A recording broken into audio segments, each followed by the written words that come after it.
Saludos, este es otro episodio del Banquete de Frank y hoy continuamos con el audiolibro o la lectura de La libertad como necesidad, tercer capítulo, democracia representativa y democracia participativa. A 3 días de iniciada la ocupación militar de Puerto Rico por las Fuerzas Armadas de los Estados Unidos, el general Nelson Miles declaró la intención de su gobierno de procurarle al pueblo puertorriqueño los privilegios y bendiciones de las instituciones liberales de su gobierno, la mayor medida posible de libertad que sea compatible con esta ocupación militar. Esas instituciones liberales a las que se refería Miles no eran otra cosa que lo que se conoce como la democracia representativa, un sistema en el cual se delega la facultad de gobierno, el poder, en un pequeño número de ciudadanos elegidos periódicamente por el resto. La democracia representativa ha sido, a través de la historia moderna, la forma de organizar el poder político propia de la clase propietaria empresarial. Nota al calce 1. Los 4 grandes teóricos de la democracia representativa, Locke, Montesquieu, Madison y Hamilton, pertenecían a la clase empresarial. Locke era accionista del Banco de Inglaterra, del comercio de seda y del tráfico de esclavos. Montesquieu era accionista de la Compañía de las Indias Francesas, un monopolio real que explotaba plantaciones de caña y de café en el Caribe bajo ocupación militar francesa y además desarrollaba el tráfico de esclavos para proporcionarles mano de obra. Madison era latifundista y esclavista y Hamilton estaba vinculado por matrimonio a la banca. Regreso a la lectura. Cuando los Estados Unidos se organizaron como tales en 1789, ya habían expresado lo que constituía la intención legislativa de la nueva Constitución. El primer objeto del gobierno, sostenía Madison en El Federalista X, es la protección de facultades diferentes y desiguales para adquirir la propiedad. La Constitución de los Estados Unidos cumplía a cabalidad con dicho propósito. La limitación por ley de los derechos electorales a base de requisitos de propiedad empresarial se incorporaba a la Constitución indirectamente, a través de los requisitos de propiedad exigidos en cada estado a los electores para sus respectivas cámaras de representantes. Nota al calce 2, artículo 1, sección 2. Vuelvo a la lectura. La democracia quedaba de esa manera en manos de los empresarios. Se prohibía a las legislaturas estatales aprobar legislación que menoscabara las obligaciones contractuales. Nota al calce 3, artículo 1, sección 10. Vuelvo a la lectura. A través de esta disposición se protegía, entre otros, a los dueños de los bancos frente a los pequeños agricultores que por razones legítimas no podían cumplir con los pagos de sus deudas, perdiendo así sus tierras hipotecadas al acreedor constitucionalmente protegido. Nota al calce 4. Algunos de los deudores afectados eran veteranos de la Revolución de Independencia, como por ejemplo Daniel Chase, quien dirigió brevemente un movimiento insurreccional contra las ejecuciones de hipotecas en Massachusetts en época de los artículos de Confederación. Vuelvo a la lectura. Se elevaba el derecho de propiedad, un derecho que por su propia naturaleza es un derecho minoritario, propio de un sector privilegiado y explotador, al mismo rango constitucional que el derecho a la vida y el derecho a la libertad. Nota al calce 5. Quinta enmienda frente al gobierno federal más adelante en 1868. Enmienda 14. Frente a los gobiernos de los estados. Esto es parte de lo que se conoce como el debido proceso de ley. Y finalmente la libertad de expresión. Nota al calce 7. Primera enmienda. Al no ser completado con igual protección de las leyes, quedaba a la merced del poder económico para difundir las ideas de cada cual, garantizado así la preponderancia de las ideas apropiadas por el sector propietario empresarial. Fue a través de esto último que se realizó el relevo de las limitaciones de los derechos electorales por ley, por el control de los resultados electorales a base de poder económico. Nota al calce 8, derechos electorales por ley. La limitación de los derechos electorales por ley incluyó los requisitos de propiedad empresarial, en ocasiones con mayores requisitos para los candidatos que para los electores, de cantidad en pagos y de impuestos generales, de alfabetización, de raza, de género y del pago de un impuesto electoral. Regreso a la lectura. En la medida en que se iban ampliando por ley los derechos electorales a la clase trabajadora, el poder del financiamiento en las campañas electorales prácticamente garantizaba la elección de políticos con servidores a clases empresariales al ejercicio del poder. El poder económico empresarial mantenía así su dominación, reforzada ahora por el consentimiento electoral general, a través de un Estado que precisamente se había articulado en función de sus intereses, en función de su posición privilegiada y explotadora al interior de la desigualdad. En definitiva, la democracia representativa se desarrolló como una junta que administra los negocios comunes de toda la clase capitalista, empresarial, para imponérselo a toda la sociedad como si fuera su propio autogobierno, su propia expresión de la voluntad general. Y fue bajo la protección y el auspicio de estas instituciones liberales que se formaron y desarrollaron las 8 sociedades financieras que hoy controlan la economía y el poder político en los Estados Unidos y en su principal colonia, Puerto Rico. Nota al calce 9, 8 sociedades financieras. Daniel Guérin, en su libro La concentración económica en Estados Unidos en 1950, nos da un cuadro bien resumido del estado de las sociedades financieras finalizando la Segunda Guerra Mundial, hace ya más de medio siglo.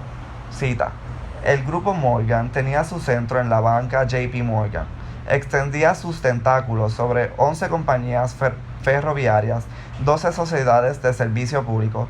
Las más poderosas eran American Telephone and Telegraph. Dominaba la US Steel, la General Electric y la Kennecott Copper. Es decir, el primer trust de acero, el primer trust de la industria electrotécnica y el segundo trust del cobre. Al final de la guerra, controlaba directamente $40 millones de activos mobiliarios e inmobiliarios. El grupo Rockefeller monopolizaba más de la mitad de los activos en toda la industria petrolera. Tenía interés preponderantes en el Chase National Bank, uno de los más poderosos bancos norteamericanos. En 1945, controlaba más de $13,000 millones de bienes mobiliarios e inmobiliarios. El grupo Conduit, cuyo centro era un banco de inversión, se había forjado una posición predominante en 13 compañías ferroviarias que poseían una cuarta parte de las vías férreas estadounidenses. En 1945 controlaba más de $10,000 millones en activos. El grupo Mellon dominaba la importante región industrial con centro en Pittsburgh. La familia Mellon ejercía una influencia decisiva en 2 bancos locales, mediante los cuales controlaba el principal trust de aluminio en el mundo, Alcoa, la gran empresa electrotécnica Westinghouse, minas de carbón, una compañía de ferrocarriles, otra de gas, etc. El grupo DuPont acaparaba 3 gigantes industriales, la E.I. DuPont de Nemours, el primer trust de productores químicos del mundo, General Motors, primera en Estados Unidos en la industria automotriz, y la United States Rubber, uno de los más poderosos productores de caucho. Por último, los 3 grupos de Boston, de Cleveland y de Chicago, establecidos respectivamente en torno al Boston First National Bank, a varios trusts siderúrgicos, de los cuales el principal era la Republic Steel, y a los trusts de los frigoríficos controlaban una gran parte de las principales sociedades de sus zonas de influencia. El conjunto de estos grupos había arrasado con 106 de las 250 mayores sociedades anónimas norteamericanas, teniendo en cuenta la influencia indirecta que ejercían también en múltiples sociedades más pequeñas. Se podía decir sin exagerar que esos 8 imperios dominaban más de la mitad de la economía norteamericana. Vuelvo a la lectura. La aprobación por el Congreso de los Estados Unidos de actas orgánicas que han decretado el montaje de una democracia representativa colonial en nuestro territorio nacional, simultáneamente con la prohibición por ley al desarrollo de una economía nacional puertorriqueña y la extensión a la isla de todo un aparato militar, policíaco, administrativo y judicial imperialista situado por encima de esta, cumple en el marco de ocupación militar el mismo objetivo detrás de una fachada democrática colonial, compatible con esta ocupación militar. Grandes empresas norteamericanas vinculadas a las grandes sociedades financieras explotan, derivando ganancias extraordinarias a la clase trabajadora puertorriqueña, aun cuando las decisiones esenciales las toma el gobierno de los Estados Unidos. El proceso electoral colonial le permite a este imponerle su voluntad a los puertorriqueños, como si fuese la realización de la democracia, de nuestro propio autogobierno, la expresión de nuestra voluntad general. Sin embargo, frente a esta farsa de democracia que ha evidenciado ser la democracia representativa, la historia nos provee la alternativa de una democracia desprendida del control de los empresarios, la democracia participativa. La democracia participativa, cuyo primer gran intento heroico lo fue la Comuna de París de 1871, no es otra cosa que la socialización del poder político y del poder militar. Implica en definitiva que todo lo que es esencial y fundamental para el pueblo se lleva a votación por el pueblo. Este ejercicio directo del poder, esta expresión real de la voluntad general, se conoce como mandato imperativo. Los elementos esenciales de la democracia participativa pueden ser resumidos de la siguiente manera. Supresión del ejército permanente y su sustitución por el pueblo armado. Nota al cárcel 10. Para evitar que una minoría que controle el ejército pueda imponerle al pueblo su voluntad privilegiada, para proteger la propia democracia participativa y para proteger el país contra invasiones. Vuelvo a la lectura. Establecimiento y desarrollo de una articulación del poder en el cual todo funcionario público elegible y responsable al mandato imperativo de sus electores, irrevocable en cualquier momento sin excepción, incluyendo los judiciales y los militares. Nota al cárcel 11. Se elegirán especialistas junto con el mandato imperativo específico para viabilizar su ejecución y diputados a nivel nacional y municipal para viabilizar la propia democracia participativa. Vuelvo a la lectura. Identificación de los mandatos imperativos a base de todo lo que es esencial y fundamental para el pueblo y su autodeterminación mediante votación directa por el mismo pueblo. Nota al cárcel 12.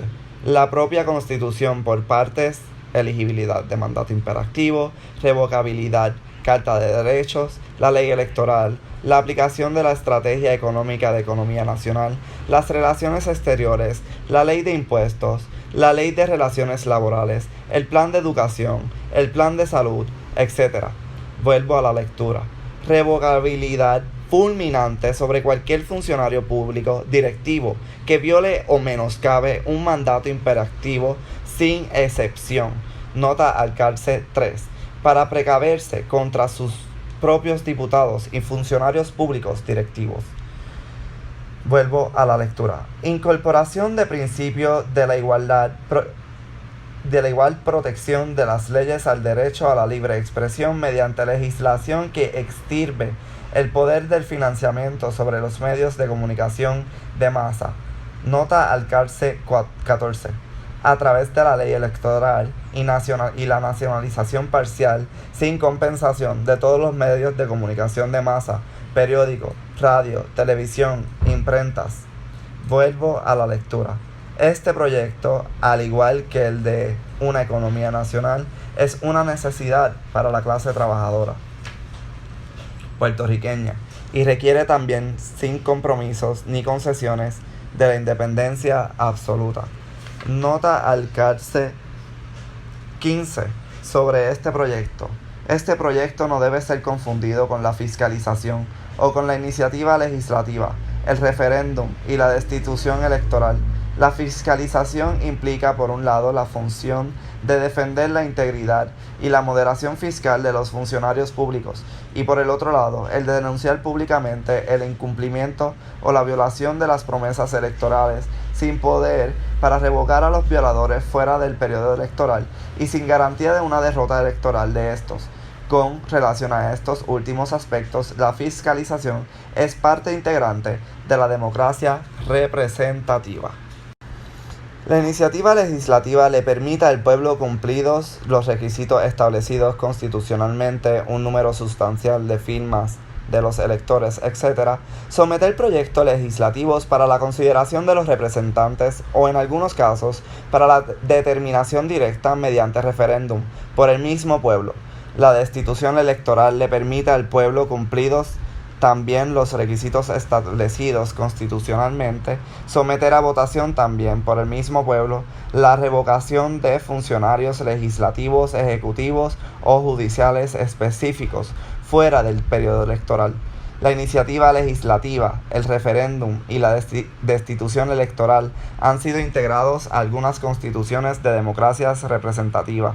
Son excepciones a la representación y a la irrevocabilidad de los representantes al interior de la democracia representativa y constituyen, de hecho, una alternativa propia de la llamada clase media, pequeños empresarios profesionales, burócratas, frente a la democracia participativa propia, en esta última, de la clase trabajadora.